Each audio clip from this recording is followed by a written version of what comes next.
देखिए क्या है कि आप क्या कर रहे हो कि मराठी बोलना होगा। आप किसकी रोटी खा रहे हो? वहां टाटा है, बिरला है, रिलायंस है, कोई महाराष्ट्र में यूनिट नहीं है। सब टैक्स पेयर जो है, टाटा यदि बिहार झारखंड नहीं होता, उस वक्त बिहार नहीं होता, टाटा ने तो पहली फैक्ट्री वहीं बनाई। हमारे पैसे पर पल रहे हो तुम। कौन सा टैक्स देते हो? कौन सी इंडस्ट्री है तुम्हारे पास? माइंस हमारे पास है, झारखंड के पास है, छत्तीसगढ़ के पास है, मध्य प्रदेश के पास है, उड़ीसा के पास है। आपके पास कौन सी माइंस है? रिफाइनरी यदि रिलायंस ने बैठाई है, एसआर ने रिफाइनरी बैठाई, तो वो गुजरात में रिफाइनरी बैठाई है। सारी इंडस्ट्री जो है, सेमीकंडक्टर की भी इंडस्ट्री है, तो गुजरात में आ रही है। आप जो है लाटसाही कर रहे हो और ऊपर से जो है आप हमारा दोहन करके, शोषण करके टैक्स पेयर करते हो। और यदि आप में ज्यादा हिम्मत है तो आप हिंदी भाषी को मारते हो तो उर्दू भाषी को भी मारो, तमिलियन को भी मारो, आप जो है तेलुगु वाले को भी मारो। आप जो इस तरह की घटिया हरकत कर रहे हो, और मैंने हमेशा कहा है कि जब अपने घर में हो, महाराष्ट्र में हो, यदि बहुत बड़े बॉस हो तो चलो बिहार, चलो उत्तर प्रदेश, चलो तमिलनाडु, तुमको पटक पटक के मारेंगे। ये एनार्की जो है नहीं चलेगी।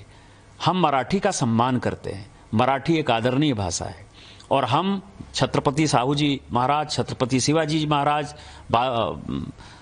पेशवा, सबका जो है तात्या टोपे से लेके सभी का हम सम्मान करते हैं। उन सबों ने, तिलक हो चाहे लाजपत राय हो, सभी ने जो है आजादी के आंदोलन में, गोपाल कृष्ण गोखले हो, सबसे बड़ा योगदान दिया है। हम तो सभी मराठी स्वतंत्रता सेनानियों का सम्मान करते हैं। महाराष्ट्र के स्वतंत्रता में, हमारी भारत की स्वतंत्रता में बहुत बड़ा योगदान है। लेकिन आज जो वोट बैंक की पॉलिटिक्स, बीएमसी का चुनाव होने वाला है और ये उद्धव ठाकरे और राज ठाकरे जो कर रहा है, इससे घटिया कोई काम नहीं हो सकता है, और हम इसका प्रतिकार करते हैं। और यदि उनमें हिम्मत है, जो मैंने आपको कहा है, यदि उनमें हिम्मत है तो बगल में जो है माहिम इलाके में चले जाएं और माहिम की दरगाह के सामने जो है किसी हिंदी भाषी और उर्दू भाषी को पीट कर दिखा दें, तो मैं मानूंगा कि वो सचमुच जो है बाला साहब ठाकरे जी के जो है वारिस हैं और बाला साहब ठाकरे जी के सिद्धांतों पर चल रहे हैं। Big security apparatus in Pahalgam when the Pahalgam attack happened. The point is, this is exactly the BJP's mentality, which is anti-Maharashtra. But let me tell you this: we have asked everyone not to react to such crazy minds, such dirty minds, because they want to create fear and instability in Maharashtra. These are the same people who want to create division in Maharashtra, and we will not tolerate this. But at the same time, we are not giving importance to such characters who create poison for Maharashtra across India. What is the reason that No, he has been told. These people are not from Maharashtra. This is BJP's basic rule: divide and rule.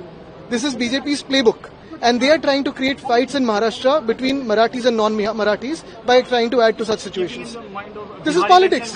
This is pure politics, and please ignore such characters, because these characters are shameless. They only want to have fights in India and start off with their politics. That's it.